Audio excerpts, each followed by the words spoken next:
Chaz, AJ, mornings. Chaz and AJ in the morning.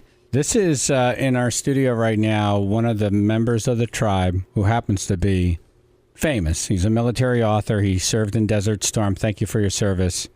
And your dad also served, right? So you have this whole series out, Codename Sonny. It's the Codename series. Correct. But Codename Sonny is about your dad? Codename Sonny's the first book. That's the actual true story. The rest of the books, Mountains of Fire and the 13th Cohort, are based on true stories and continue the characters that I developed in Codename Sonny. How did it all start?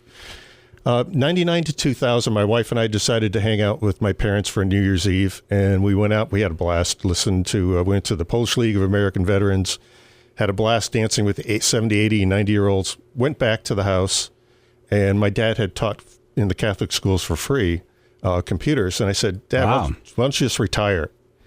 Just retire, go spend our inheritance money, get out of town for a while. There you go, yes. And so I'm talking to him, and he started to cry. And I knew my dad as a tough old Navy guy.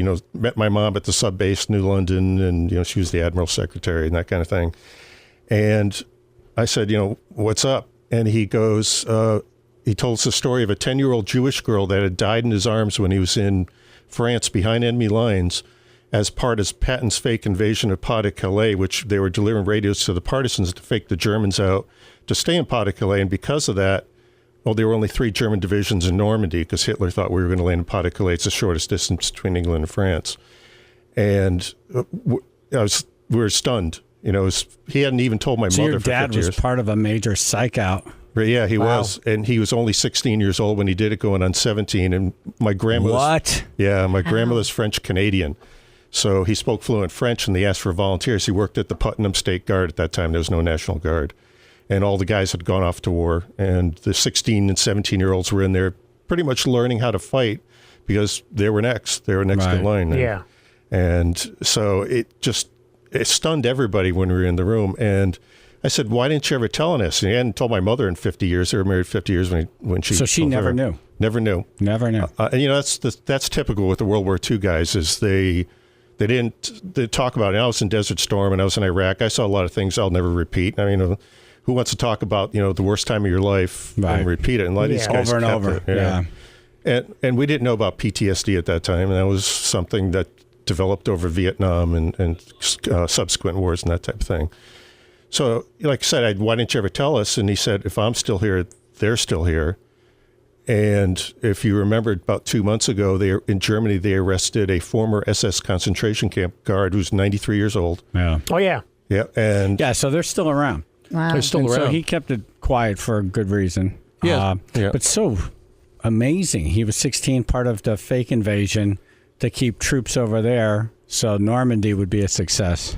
Correct. Yeah. And they found this girl in a pea field. She had been given up by a double agent. And the way the story started is when they landed in France 15 minutes after, SS were chasing a Jewish family.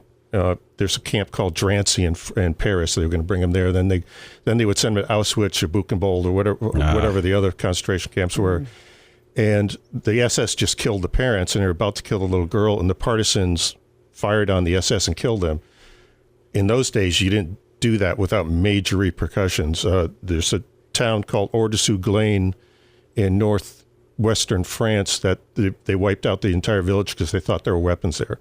Men, women, children, killed everybody. And so they saved the little girl. They put her in an inn, but a double agent gave up the little girl, and the SS Gestapo pulled the girl out of the inn, killed the innkeeper and his wife, and tortured her, and they found her in a pea field that night. My dad picked her up, carried her back, and he sung lullabies to her all night till she died in his arms. And the whole time that she was singing, she kept saying she was she was broken. They really they killed her basically. And she kept saying, Sonny, I didn't tell. And she repeated that phrase all night.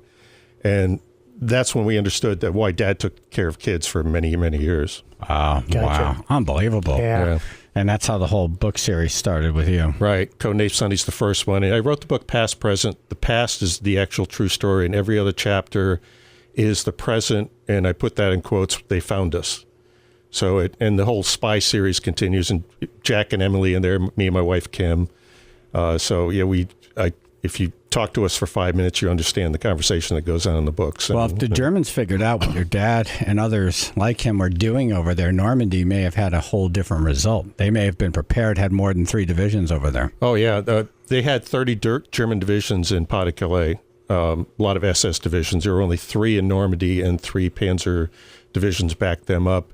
And those Panzer divisions, Hitler didn't want to release, if you remember any of the stories, because he thought the invasion was Pas-de-Calais. So guys like my dad, and there a lot of guys died doing this to rescue France from Nazi oppression and that kind of thing.